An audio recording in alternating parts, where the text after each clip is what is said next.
E o capítulo de hoje que eu trouxe para dividir com todos vocês é um capítulo muito conhecido de nós. Nós vamos ver que o Evangelho segundo o Espiritismo, que nos proporciona, sem dúvida, não só o conhecimento, mas o despertar e nos prepara para exercer essa atividade que nos propõe o despertar da consciência. Porque muitas vezes nós tomamos conhecimento, nós adquirimos informações que são preciosas para o nosso crescimento. Obter informações é diferente de obter conhecimento. Quantas vezes nós ficamos sobrecarregados de conhecimentos que muitas vezes precisamos fazer um esforço tremendo para executar e colocar em prática. Informações nós temos diariamente.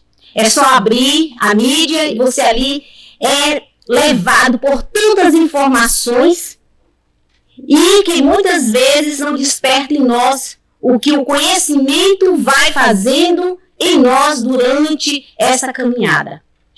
Por isso que o Evangelho segundo o Espiritismo e a doutrina espírita é esse manancial de conhecimento que desperta e prepara a alma para os embates da vida.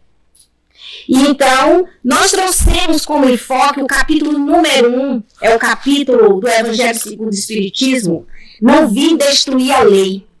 E aqui, antes de adentrar o nosso capítulo, nosso tema da proposta, que é não furtar, e aí ficamos a analisar sobre essa questão do roubo, qual é a visão e o entendimento da doutrina espírita, o que os espíritos nos falam e nos revelam em situações como essa, e qual é a diferença entre roubo e furtar. Temas como esses, que às vezes não são tão explorados dentro da tribuna espírita, ou porque ele está embutido nos demais versículos, embutido nos demais capítulos da doutrina espírita, mas em particular nesse ponto a doutrina é fantástica, porque ela vai nos levantando, nos despertando, à medida que vamos tomando conhecimento e vamos agregando esse conteúdo. Eu coloco e costumo dizer que são o suprassumo, aquilo que é essencial, manter em vigor e retido na alma. E aí ele nos fala no capítulo 1, não vim destruir a lei. As 3 revelações que nós conhecemos com Moisés, o Cristo e o Espiritismo. Na primeira revelação vem Moisés trazendo um preceito importante, um código para podermos nos manter dentro do sistema da lei. Porque na época de Moisés a gente sabe que era a barbárie que exercia, que o povo sem um conhecimento, né? Esse povo sem conhecimento é um povo escravizado. Por isso o conhecimento liberta. Enquanto informações nos mantém livres no sistema sem uma disciplina. Então, Moisés vem nos trazendo esses preceitos, dizendo que foram importantes os 10 mandamentos. Ele teve a sua importância naquela época. E aí a gente vai ver que Jesus veio, o Cristo veio, no segundo momento, e ampara esses 10 mandamentos para dar cumprimento à lei. E ele resume os 10 em um. Amar a Deus sobre todas as coisas e ao próximo como a si mesmo. Olha a importância de esse conhecimento se reveste em um ponto importante de consciência, porque é a ética moral que ele vem estabelecer. Ordem e organização dentro da sociedade. E primeiro ponto vai nos ajudar a reorganizar a nossa mente. Nos tornamos e propomos a nós mesmos a uma postura moral, até antes não era conhecida. Pelo pouco, por aqueles que exerciam a moralidade, que não era a moralidade trazida pelo Cristo. E veio depois a nova era. Para dar entendimento às criaturas, veio o Espiritismo em 1857, pelos livros que nós temos, estudos, que é o principal, o Livro dos Espíritos, que nos traz as informações das questões primordiais. E na questão número 1 está o que é Deus. Deus, inteligência suprema, absoluta do universo. Então, com esse parâmetro que a doutrina nos convida, agora, através do Espiritismo, despertar essa consciência através do estudo que estamos adquirindo de nós mesmos, é que... Cadê o... Onde que tá o...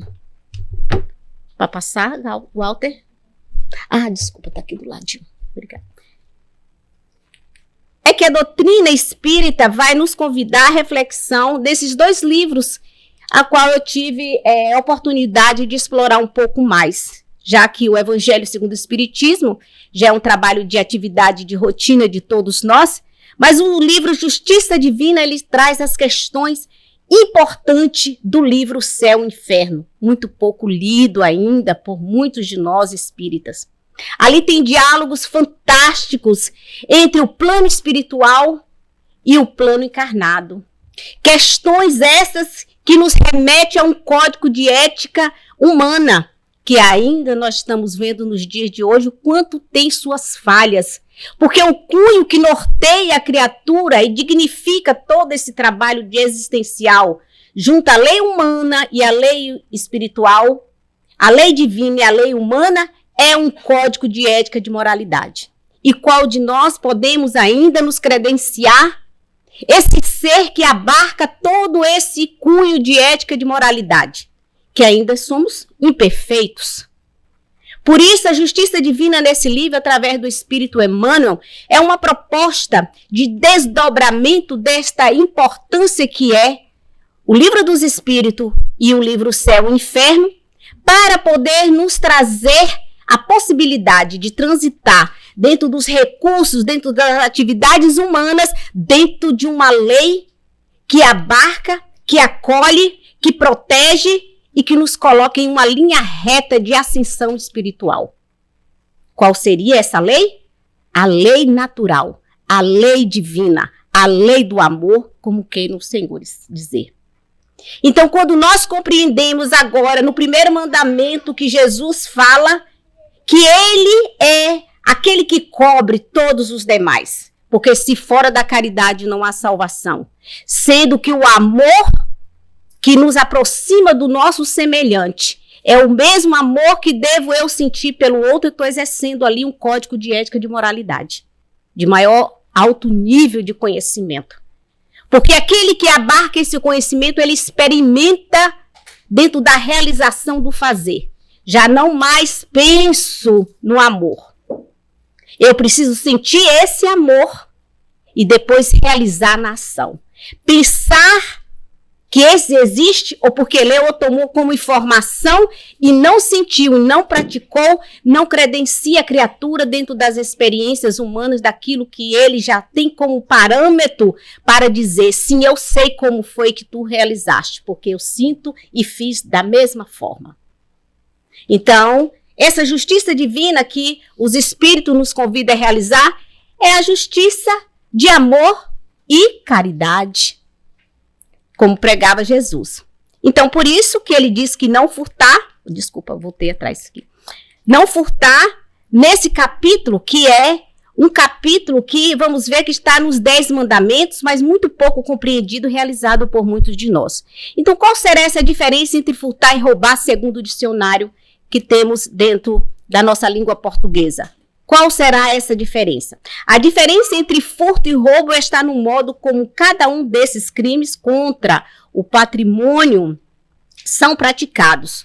No caso do furto, não há episódio de violência ou ameaça contra a vítima.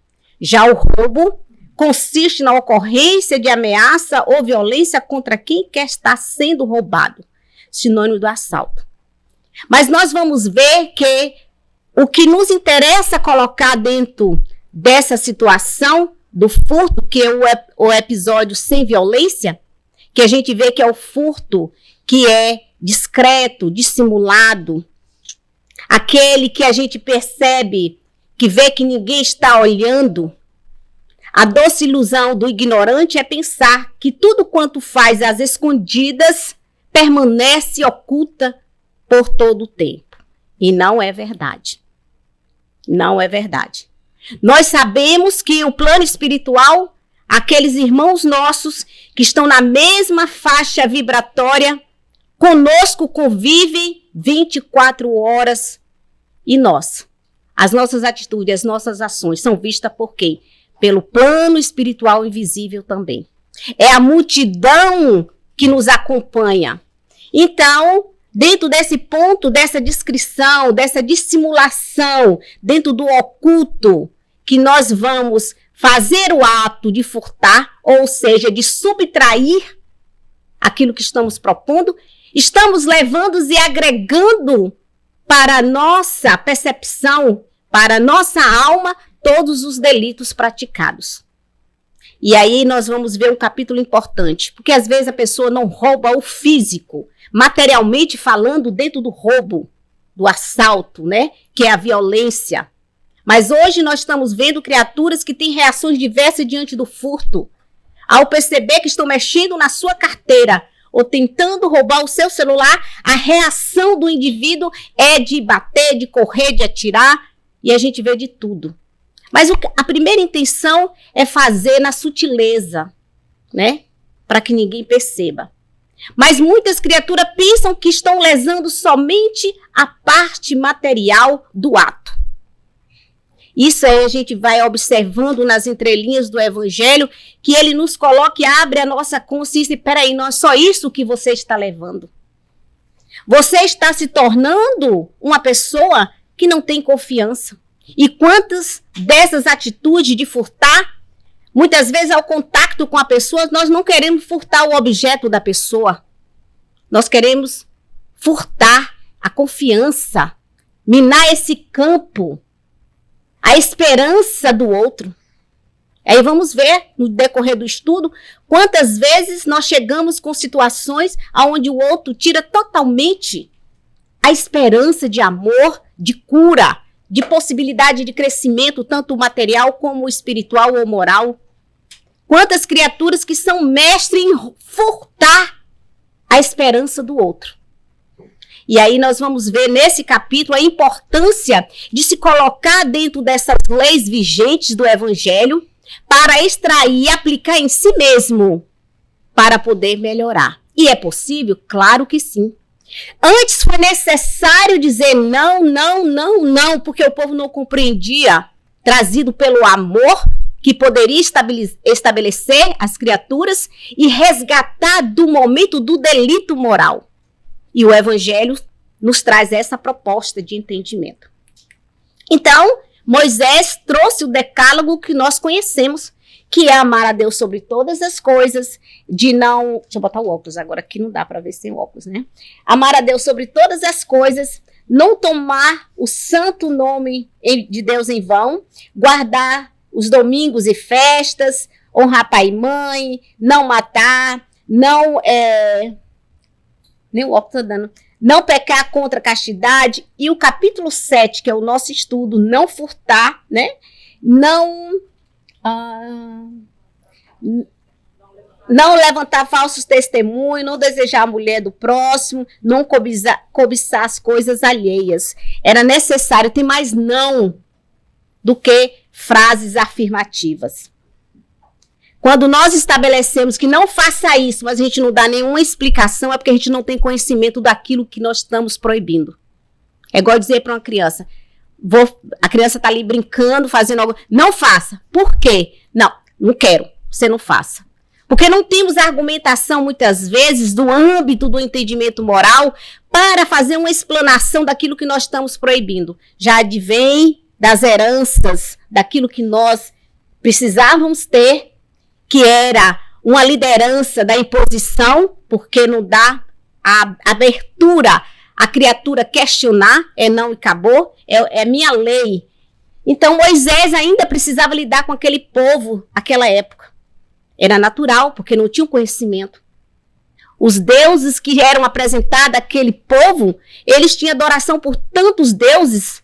Depois nós vamos conhecer, através de Jesus, um Deus amoroso, compreensivo, um Deus que ama, que perdoa, que nos traz um entendimento da compreensão dos nossos erros, porque ele vai colocando na consciência. Então, foi necessário. Aí, dentro desse código que nós estamos estudando hoje, diz a lei, não furtarás. Sim, não furtarás o dinheiro, nem a fazenda, nem a veste, nem a posse dos semelhantes. Porque não furtar, mas não furtar o quê? Aí ele vem colocando, né? Contudo, existem outros bens que desaparecem. Aí a doutrina espírita, os espíritos vêm colocando à frente uma compreensão mais alargada do que seria furtar. Contudo, existem outros bens que desaparecem, subtraídos pelo assalto da agressividade invisível que passa impune pela lei humana diante dos tribunais articulados da terra, mas diante da justiça divina não passa.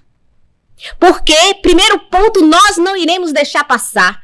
Consciente ou inconscientemente, a criatura retém o ato na consciência. Eu acho isso fantástico. Ela pode estar adormecida, quietinha, isso não foi nada. Foi uma bobagemzinha que eu peguei, a gente estava lá no escritório, assinei ali, né, algum apontamento, alguma coisa, adorei a caneta, que caneta linda, ai, queria tão gostei. Quantas vezes aquele objeto fascina a criatura, às vezes custou $1 ou nada, e a gente olha, que bonitinho, pá, já levei para minha coleção, né? Às vezes a gente nem precisa, mas é colocada no decálogo a cobiça pelo outro, pela coisa do outro, por aquilo que nos atrai. Não é pelo significado do valor monetário, é pela cobiça da insatisfação de que a criatura ainda tem ou possui dentro de si, de ter aquilo que não lhe pertence. É preferível fazer de uma forma incorreta, porque se expor e pedir para se sentir humilhada. É o equívoco que muitas vezes nós fazemos. Então, dentro da contabilidade divina, nada passa despercebido e nem poderia. Primeiro, porque a lei está na nossa consciência.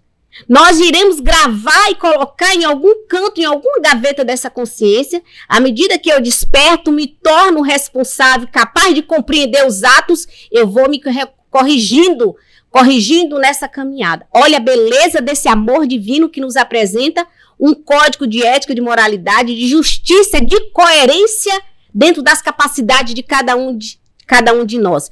Nada é exigido com alterações de acréscimo daquele que não pode corresponder. Por isso que é de acordo ao nível evolutivo da criatura. O Pai tem todo o tempo. Então, para essas situações é que está colocado para nós nesse livro Justiça Divina, que é preciso, porém, não furtar nem os recursos do corpo, nem os bens da alma. Ele vem trazendo uma afirmativa coerente que eu preciso tomar, pois que a consequência de todo furto é previsto na lei. Será que nós não sabemos?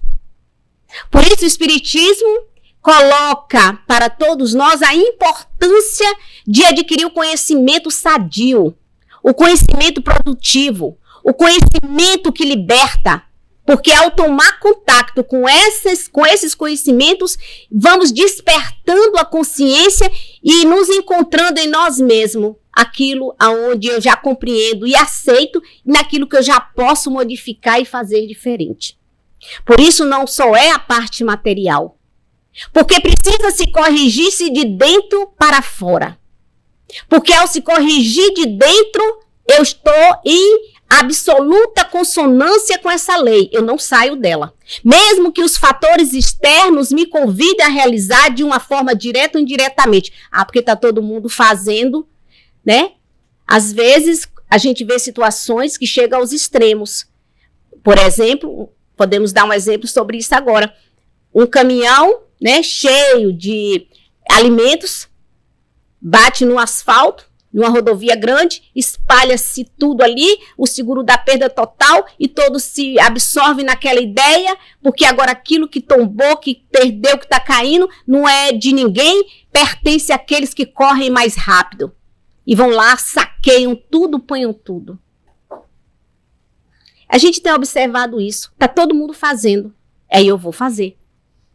Mas quando estamos na vigência dessa lei, por exemplo, já temos um olhar diferente.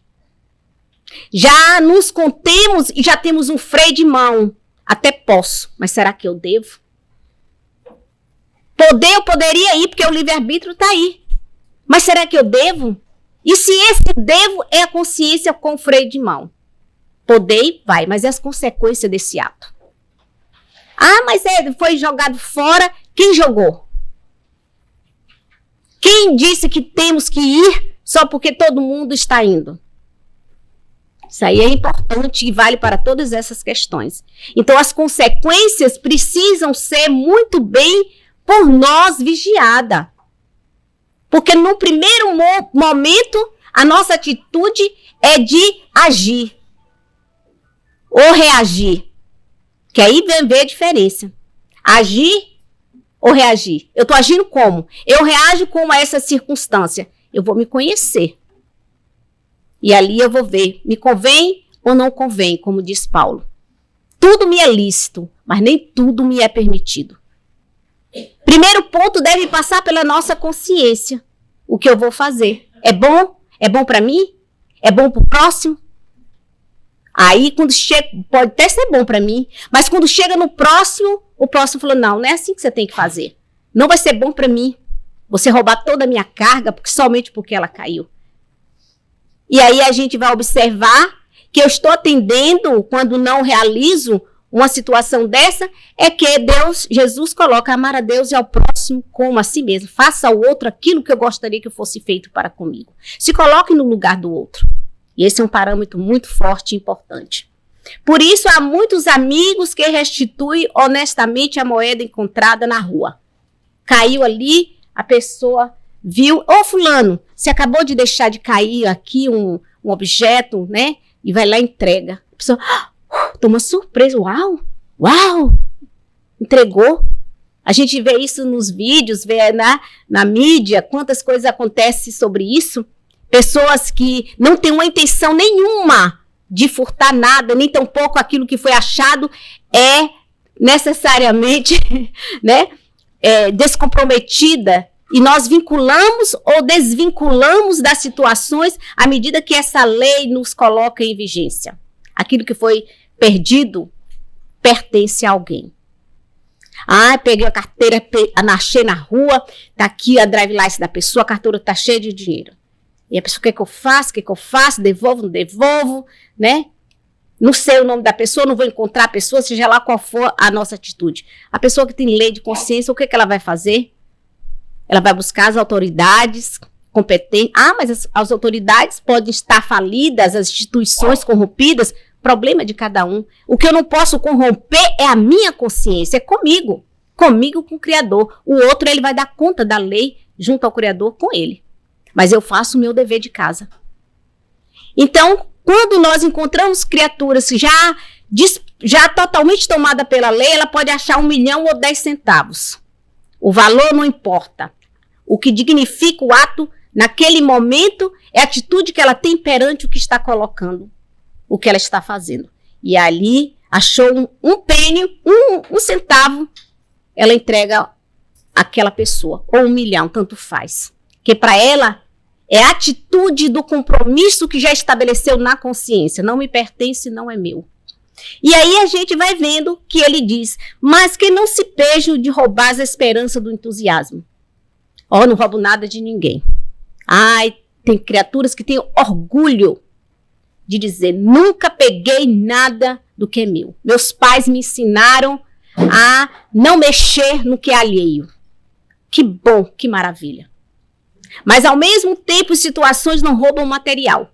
Mas vai lá, destrói com calúnia, destrói dentro da maldade o sonho, a ideia do outro. Rouba a ideia. Quanto isso nós temos visto? Criaturas, lancei uma ideia. Estou aqui, vou fazer isso, vou fazer aquilo na empresa, vou modificar, vou lançar um projeto. O outro, ai, coisa boa. Passei a mão na ideia da criatura, no outro dia o outro acordou, o outro já estava com a ideia avançada. Quantas brigas em tribunais estão sendo, nesse momento, debatidas em detrimento a essas situações que precisa provar que é sua? Como é que você vai provar? Então, tem situações que a consciência já sabe. Então, não adianta fazermos um movimento do nosso jeitinho. Nós precisamos atender à lei superior, à vontade superior. Isso sim que precisamos manter vigente. Então ele fala aqui que roubar a esperança e o entusiasmo dos companheiros dedicados ao bem, traçando telas de amargura e desânimo com as quais favorece a vitória do mal. Quantas vezes a criatura fica feliz porque o outro se deu mal. Porque chegou em casa e não encontrou nada. Aí, tá vendo? Ele adquiriu de forma ilícita, agora veio o outro e lesou o restante que tinha ainda. E o outro que se está no bem, fica feliz. Nossa, que coisa estranha isso. Quer dizer, se a pessoa está infeliz, ela precisa de mais dose de infelicidade, que isso possa eu me promover. Que satisfação é essa que a criatura tem? Eu não precisei fazer nada. Deus fez justiça. A gente tem visto isso. Estranha, constrange os nossos corações, porque pensamentos como esse me faz coparticipante da ação provocada pelo outro. Talvez eu não tenha nada a ver com o outro, mas o meu entusiasmo em ver a derrotada do outro me faz como que coparticipante dessa atividade. Vou responder. Não tem como. Então, sabendo dessas situações, o que nos cabe fazer em relação a isso? Mesmo que nós não gostamos do outro, que não nos damos bem, pode acontecer, mas ficar feliz, aí é um caso moral. E aí precisamos ver e nos dedicar ao estudo desse capítulo, fazendo com que a lei assuma o seu papel dentro de nós. Porque temos a lei na consciência como conhecimento sem causa de ação e queremos aplicar no outro ao nosso modo.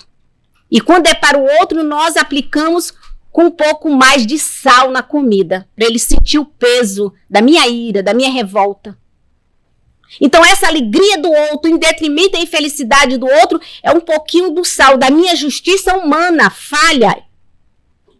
Que nós, do meu lado inferior, está querendo punir o outro.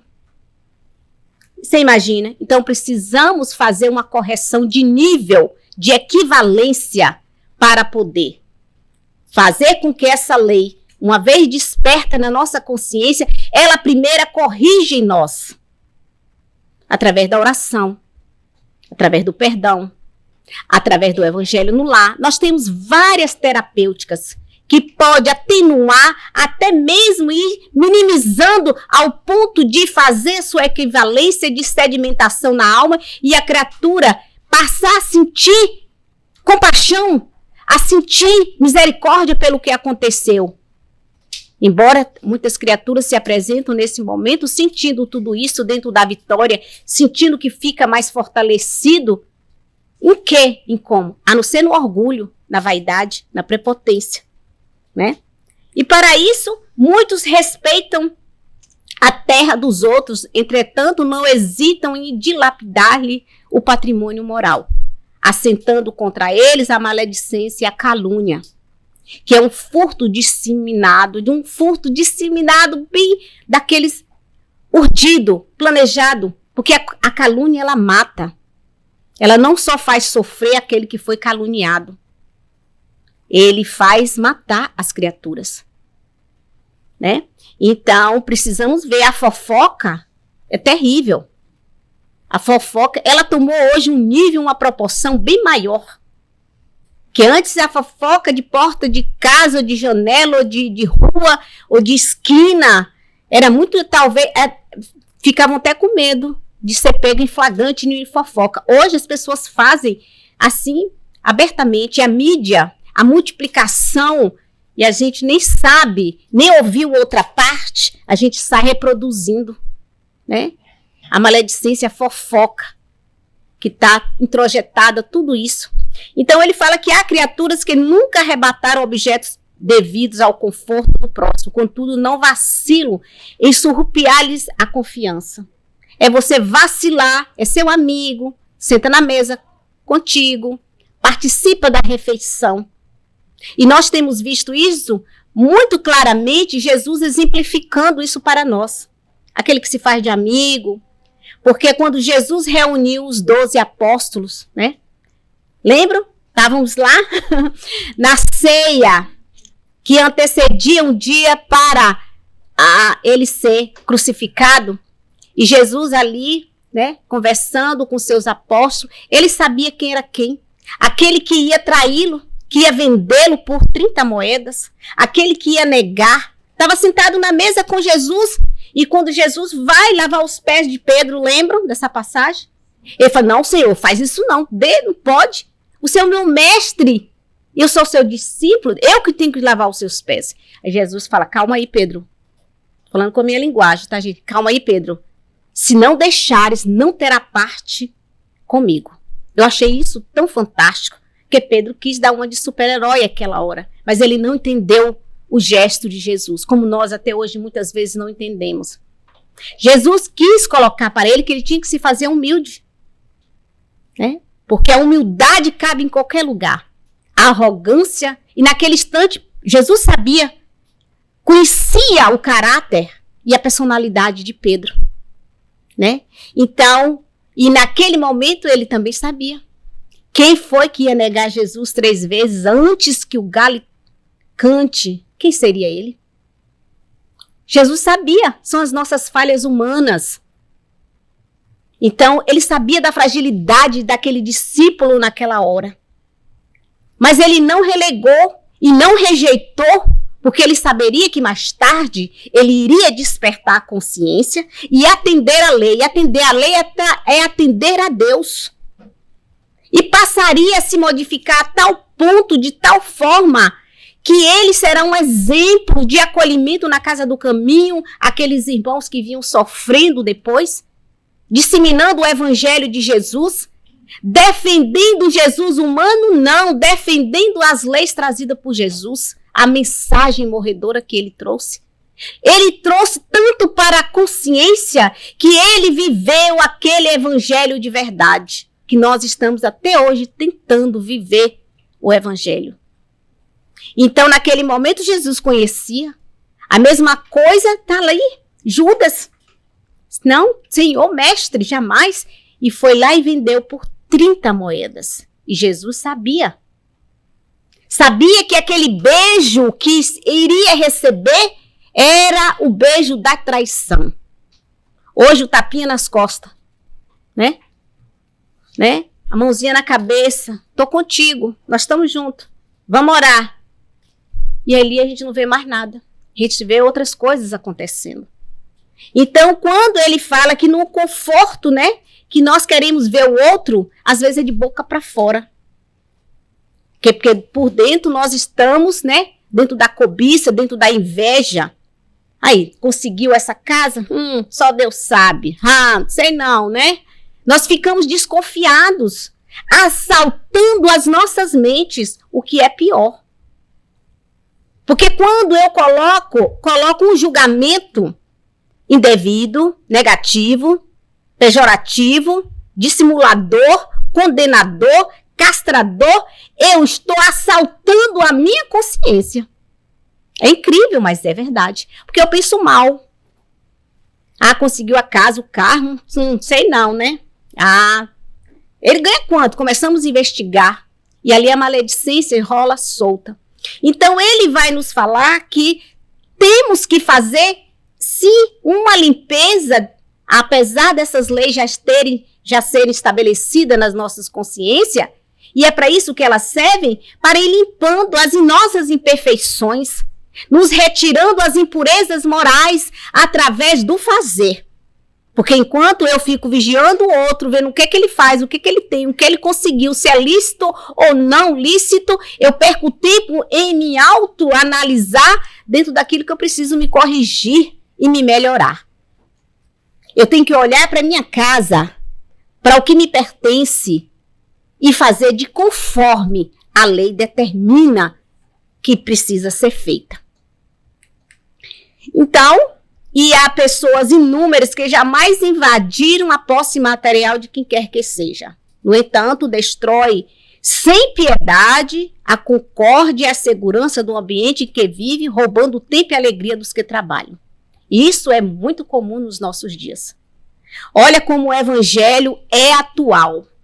Olha como a codificação atualizadíssima com o tempo e o espaço das condições humanas que nós vivemos aqui tem suprido tudo em nós. e as observâncias trazidas aqui, que é muito comum. Porque nós, às vezes, pensamos que vamos furtar, usurpar, ou só materialmente falando das situações, né? Às vezes a gente tenta, em um momento aqui, entre aspas, né? A gente vai matar o tempo. Furtar no sentido de o tempo do outro, vou distrair ele o tempo todo aqui para ele não fazer nada hoje o dia todo. É só mandar zap o dia inteiro. Pá! Tem gente que manda de manhã até a hora da pessoa dormir. Vou matar o tempo. Isso é minando esse campo do outro não em mim. Porque enquanto eu tento mantê-lo ocupado fora de uma realidade, eu estou roubando o espaço da vivência do outro. Já perceberam isso? Às vezes estamos na nossa casa e roubamos o nosso tempo de nós, que poderia ser aproveitado e produtivo dentro de outras situações. Ou seja, eu preciso manter ali um equilíbrio entre o lazer, entre as atividades diárias que me competem realizar, que irão aprimorar o crescimento do espírito. Então, essa segurança, essa concórdia do ambiente que nós vivemos, né? Que ele fala roubando o tempo e a alegria dos que trabalham. Aí ela tá lá, na pia, e a gente vê a multidão sentada, batendo papo. Mas, gente, como é que é? Vamos ajudar. Só um trabalha nessa casa, a gente brinca muito com isso, né? Que tem aqueles que se dedicam muito mais. Aqueles que fazem, ela gosta de fazer. A gente vê situações assim, né? Então, a gente precisa observar que muitas vezes, dentro de um ambiente doméstico, nós estamos matando a esperança daqueles que estão tentando ser felizes, não só por si, mas pela coletividade. É aquele que trabalha honestamente, que se esforça, que se dedica, que se empenha, que busca determinação para ver a organização do lar, porque uma organização, disciplina e bem-estar proporcionada pela boa limpeza, pela boa organização, favorece aqueles que estão convivendo a se manter saudável. Se materialmente é possível, mentalmente, espiritualmente deve ser muito mais. Porque eu não vou só limpar o aspecto material. Eu vou estar limpando o aspecto espiritual. Porque a casa pode estar brilhando. Eu posso não roubar o tempo. Hoje eu tenho que deixar tudo limpo, arrumado, ok. Mas será que minha casa mental está limpa? Aqui nessa casa só eu trabalho, ninguém limpa, ninguém faz, só suja. Aqui é um bando de desocupado, eu que tenho que fazer, se eu não fizer, ninguém vai. E assim por diante, as queixas que vamos fazendo porque gostamos, mas ao mesmo tempo eu também vou minando esse campo dentro do aspecto espiritual e moral, a qual eu mesmo limpo aqui, mas sujo aqui. Olha só a incoerência. Fez porque quis, porque gosta de ser organizado, de ser disciplina, porque tem amor pela família, gosta do ambiente higienizado. Quem ganha, quem faz. E se o outro não aprecia, se o outro não se importa, se não compartilha, que eu possa levar uma proposta, né, de trabalho para ambos, para todos, mas se alguém não fez da forma que eu quero, a casa cai. Aí precisamos ver a equivalência desses valores. Porque aquele que faz, aquele que ganha em primeiro lugar. E às vezes nós queremos fazer, mas com exigência. Eu faço, mas você também tem que fazer, né? Colocamos ali situações como essa. Mas no campo espiritual, não. Aí eu vou atendendo a lei e vou me melhorando. Então esse tempo e a alegria dos que trabalham. Menina, você está trabalhando para quê? Faz nada não. Vamos divertir, vamos para a praia. Devemos? Claro que sim. Devemos ter momentos de alegria, de lazer, o tempo dedicado a esse momento. Se temos momento para trabalhar, momentos para o lazer, momentos para tudo. Então, qual é o momento que eu devo atender essa lei? Porque ela é vigente, 24 horas. Olha, agora vou desligar a lei, né? A lei da consciência e vou agir na liberdade total, sem freio, que passa a ser libertinagem. Tudo posso lá fora. Aí pego a lei, agora eu tenho que aplicar. Não é assim que funciona, né? Então, o ambiente primeiro que nós vivemos, nós não necessitamos mais furtar, retirar, subtrair do outro, às vezes pela concorrência doméstica dos pares, que se estabelecem ali invisíveis, que fica muito bem clara, colocado que nós estamos na correria desse tempo, superar quem? O outro ou superar a nós mesmos dentro dessas dificuldades? Ser alegres em conjunto, né? Ver e sentir a alegria do outro nos dá também alegria. Compartilhar dessa alegria nos faz forte espiritualmente. Porque se eu posso ser alegre, o outro também pode e deve ser alegre. Quer dizer, é contrariado. Olha lá, tá todo alegrinho, só porque ganhou na loto.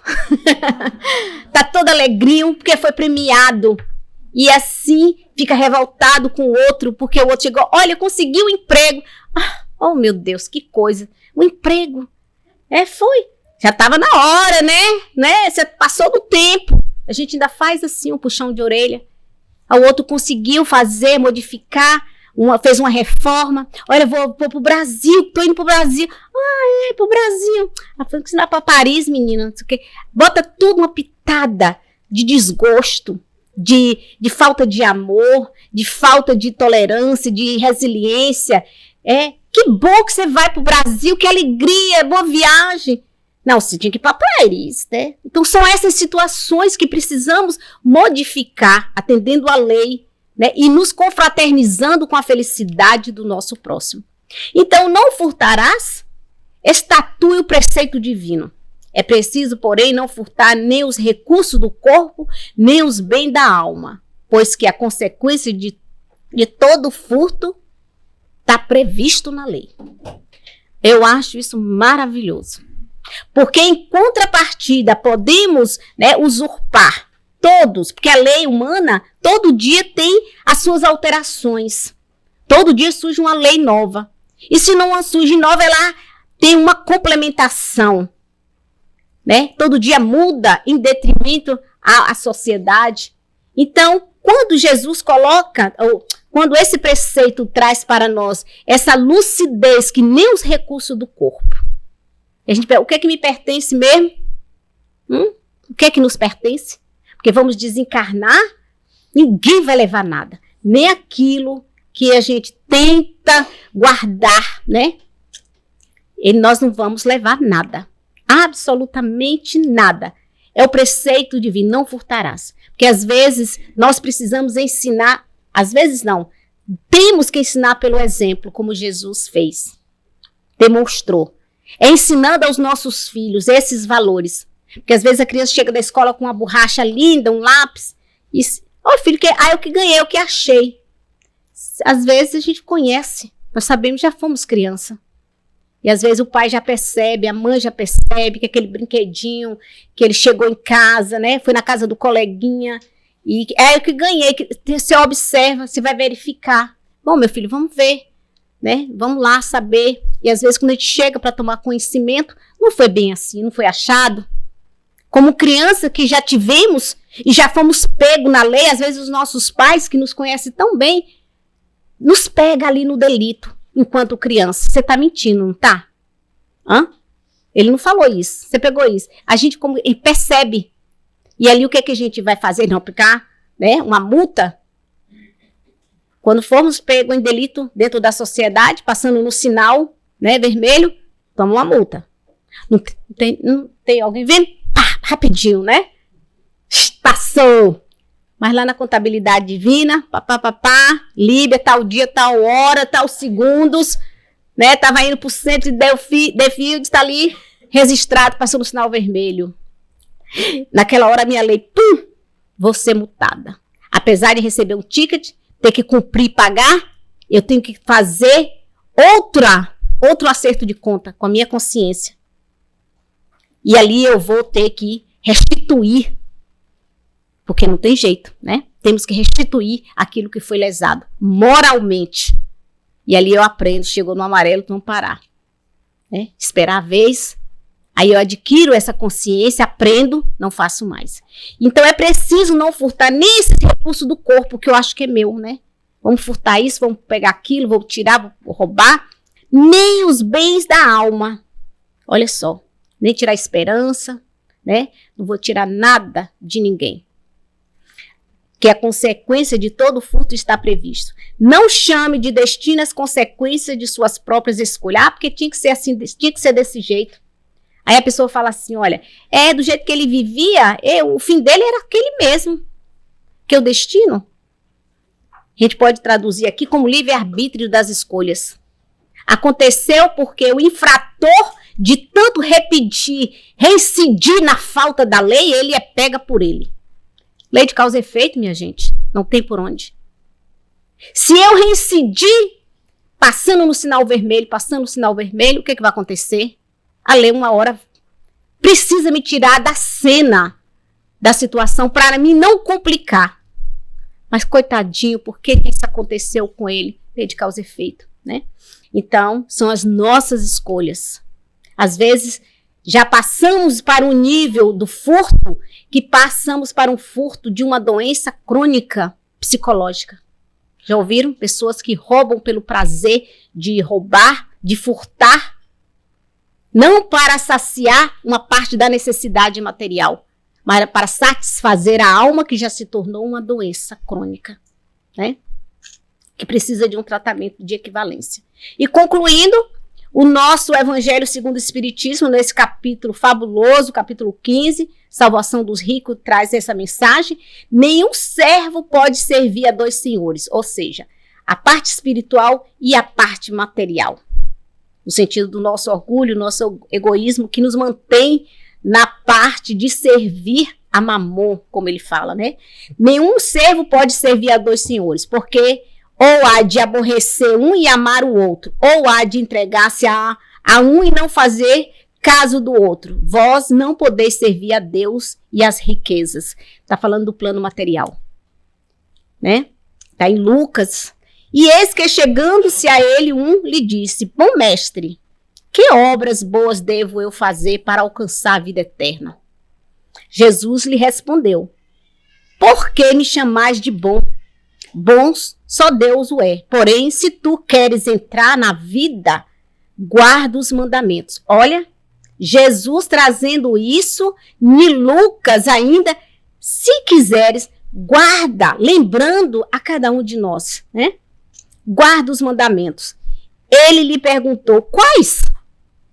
E Jesus lhe disse: não cometerás homicídio, não adulterarás, não cometerás furto, não dirás falso testemunho, honrar o teu pai e a tua mãe e ama o teu próximo como a ti mesmo. E resumindo, depois disso, de não faz isso, não faz aquilo, a gente vê o pai dizer: meu filho, não faz isso.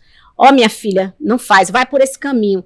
Não pode ir. Meu filho, porque ele já teve uma experiência. O pai, a mãe, já sabe. Meu filho, faça assim, assim, assim. E depois, é o que Jesus fez conosco, né? Coloca aqui. E ama o teu próximo como a ti mesmo. Ele manda esse mandamento, porque se eu atendo a amar a mim, no meu coração, na minha consciência, não terá chance para a maldade. Não terá chance, nem poderei acolher um pensamento de negatividade. Ele não vai passar a existir e eu terei só amor para poder desejar aquilo. De forma que já incorporou como lei na consciência. Tem coisas que nós não podemos ou já não fazemos de forma alguma. Por mais que os apelos materiais impõem, sobrepõem, muitas vezes nos forçando. E às vezes vem o outro, cutuca, vai lá, faz assim, vai dar certo. Né? A gente fala: não, rapaz, isso aí eu tô olhando aqui, tá meio complicado. Isso aqui tem coisa assim que a gente olha assim, vê uma ponta solta, fala: não, isso aqui não dá. Isso aqui vai dar problema no futuro. A gente já rejeita, já tá ali, já ganhou um ponto, né? Então ele fala: ama a teu próximo, deseja o bem, perdoa ele quantas vezes necessária for. Né? Não é afastar do outro porque ele também está no caminho que eu já estive muitas vezes no erro, me corrigir por essas leis, e aí a gente vê a possibilidade de começar a pensar, a orar por ele e a mostrar a ele coisas que talvez ele não tenha visto naquele primeiro momento, pela necessidade material que levou, ou pela necessidade psicológica adquirida, pela dor, pelo sofrimento. Lançamos mão no desespero de qualquer lei fajuta, no sentido de leis indignas, incorretas, criadas pelo ser humano dentro da consciência que tudo pode fazer, né? Então ele nos convida, ama. Esse é o maior amparo da lei sobre nós, o amor. E assim, finalizando, trouxemos o final desse diálogo. O mancebo lhe disse: eu tenho guardado tudo isso desde as minhas mocidade. Olha só, ele estava consciente, o rapaz. Quando Jesus falou dos 10 mandamentos, de tudo, quais? E ele falou: Senhor, eu tenho guardado. Guardado aonde? Na consciência, mas não estava utilizando nenhum. Quer ver? Olha o que ele disse. Eu tenho guardado tudo isso desde a minha mocidade. Guardar não significa muitas vezes que está tendo utilidade de uso, de aprimoramento, de evolução. Quantos livros estão guardados? Quantos objetos estão guardados? Que às vezes desaparecem no sentido que a gente nem sabe onde é que está. Nós guardamos coisas. Aí vamos ver. E ele fala que tinha guardado na mocidade. E que me falta ainda? Já tem guardado tudo, o que me falta ainda? E Jesus respondeu: quer ser perfeito? Vai, vende o que tens e dá aos pobres, e terás um tesouro no céu. Jesus aqui testa essa criatura. Já que você tem guardado, então tire lá, vende tudo. Ele falou: não dá. Quantas vezes nós guardamos só para guardar. Nós estamos tirando do nosso tempo emocional e espiritual, fazendo uma quantidade de guardados. Isso aí também é um caso de se pensar, né? Quer ser perfeito? Então ele vai, desapega das coisas. Ah, não, um dia eu posso precisar. Às vezes a gente guarda coisas assim, no sentido de que eu sei que eu não vou usar. Mas está lá, né? E às vezes o vizinho está numa necessidade grande. Então a gente ainda tem um apego a material, é isso que ele quer dizer, né? Então ele fala: vende tudo e terás um tesouro no céu, depois vem e segue-me.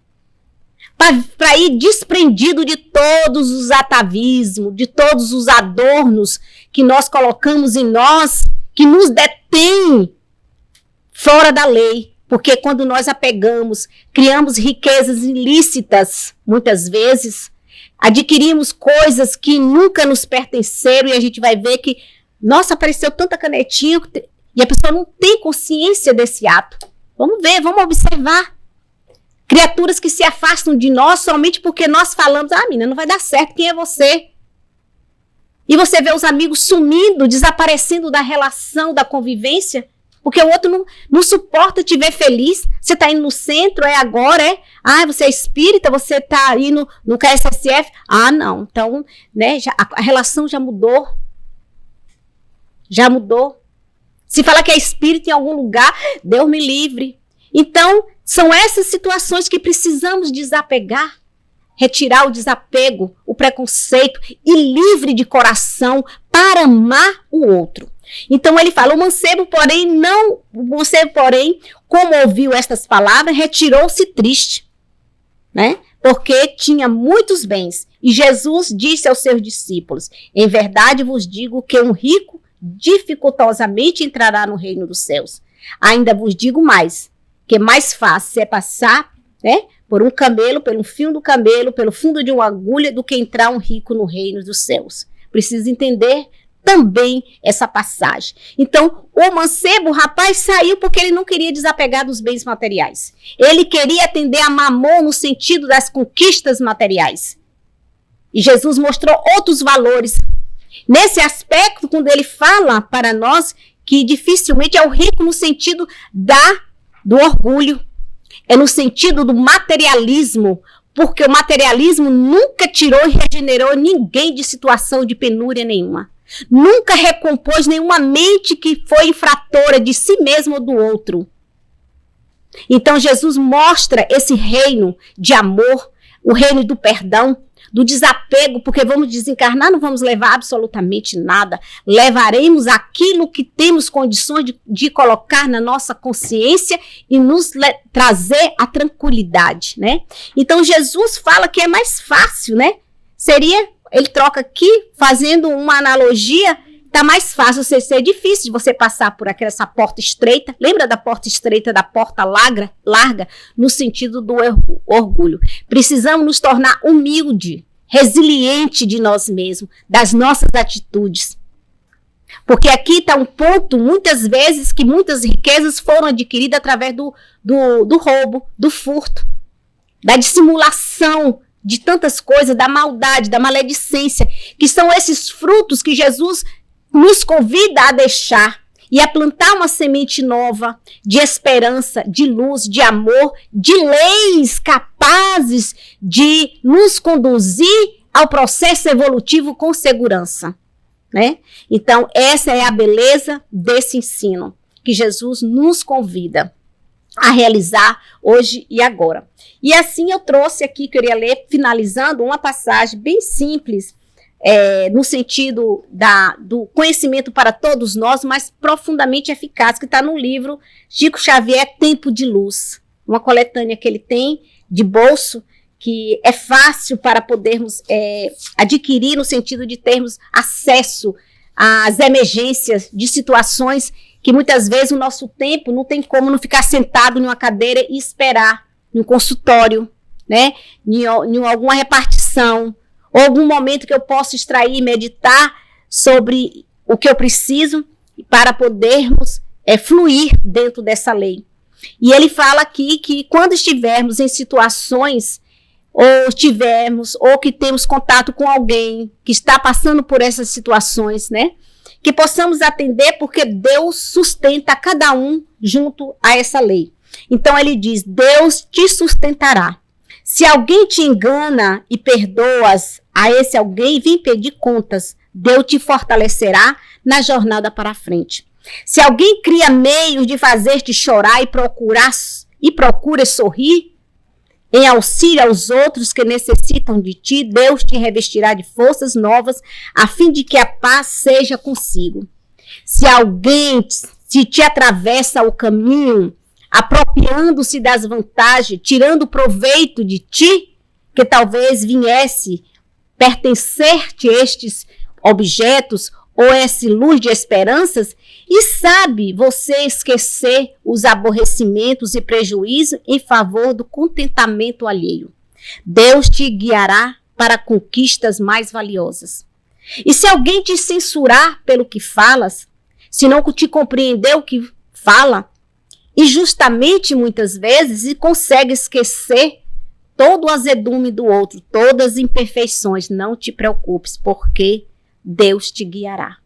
Então, essa confiança irrestrita em Deus, em suas leis, que nós seremos felizes, superando o homem velho que traz todos os atavismos das imperfeições, mas com o advento da nova era do Espiritismo, do Evangelho redivivo, que é a proposta de reviver os ensinos de Jesus, estamos todos concorrendo para a evolução, para a felicidade, para sermos saudáveis, libertos da ignorância, adquirindo conhecimento e colocando em prática na realização do fazer em proveito de si, com vista e perspectiva de proveito no próximo. Bom dia a todos.